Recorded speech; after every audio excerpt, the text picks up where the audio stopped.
ગર્ભ સંવાદ. હે દિવ્ય અંશ, મારા બેટા, તું અમારું સંતાન અને જીવન છો. અમે તારું ખૂબ જ સન્માન કરીએ છીએ.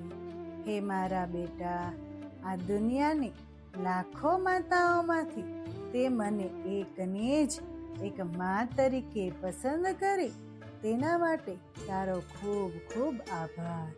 અને હા બેટા, તારા આવવાના સમાચારથી હું અને તારા પપ્પા તેમજ આખું પરિવાર ખૂબ જ આનંદમાં છીએ. ઘરમાં ઉત્સવનું વાતાવરણ થઈ ગયું છે અને અમે બધા તારી આવવાની તૈયારીઓ કરી રહ્યા છીએ. પરંતુ બેટા, તું ધીરજ રાખજે. પૃથ્વી પર જન્મ લેવાની કોઈ ઉતાવળ ન કરતો હો. 9 મહિનાની આ યાત્રા ધીરજથી પસાર કરજે, પછી જન્મ લેજે. તું મારા કુખમાં એકદમ સુરક્ષિત છે. તને એકેય પ્રકારની તકલીફ ન થાય તે માટે હું ખૂબ જ ધ્યાન રાખું છું.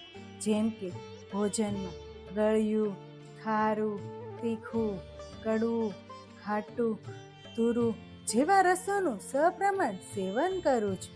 અને તું તો કેટલો સમજદાર છે. તું મારી 5 ઇન્દ્રિય થકી મને સાંભળી રહ્યો છું. જેમ કે સ્પર્શ, જોવું, સાંભળવું, સ્વાદ, સુગંધ. અરે હા, તારા હલનચલનથી મને ખબર પડી રહી છે.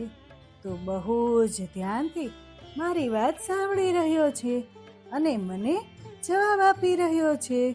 અરે મારા બેટા, ભગવાન તને બ્રહ્મ જ્ઞાનથી પરિપૂર્ણ બનાવે.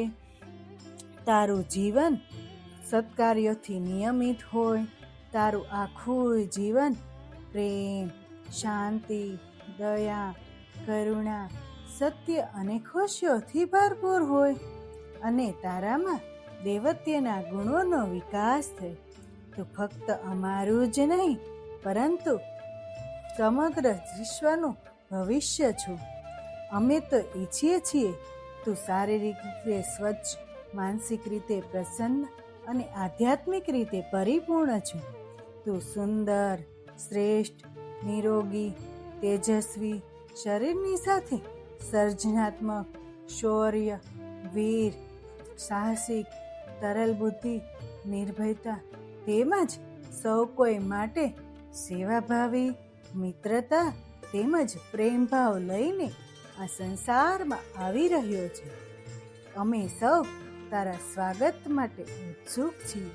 અને હા બેટા, તું અમારી બંધ અને ખુલ્લી આંખોનું સ્વપ્ન છો. તે જરૂર ને જરૂર સાકાર થશે.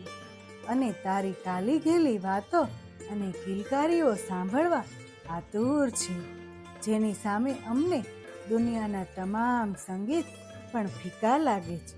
તું આભથી ઊંચે ઉડે ને એ જોવા અમારી આંખો તરસી રહી છે.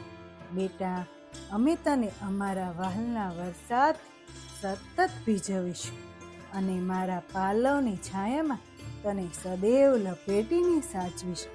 બેટા, તારી આંખો અમારા મનનું દર્પણ છે અને તારા જન્મ પછી તારા સુંદર મુખડા પરથી અમારી આંખોને અમે કેમ દૂર કરી શકીશું?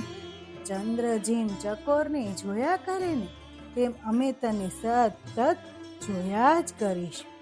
અને અમે તારા મિત્ર, તારા રક્ષક, તારા પથદર્શક, તારા અનહદ નજીકના સ્વજન બનવા માંગીએ છીએ. હવે બસ તું અને અમે એક જ છીએ, એક જ છીએ.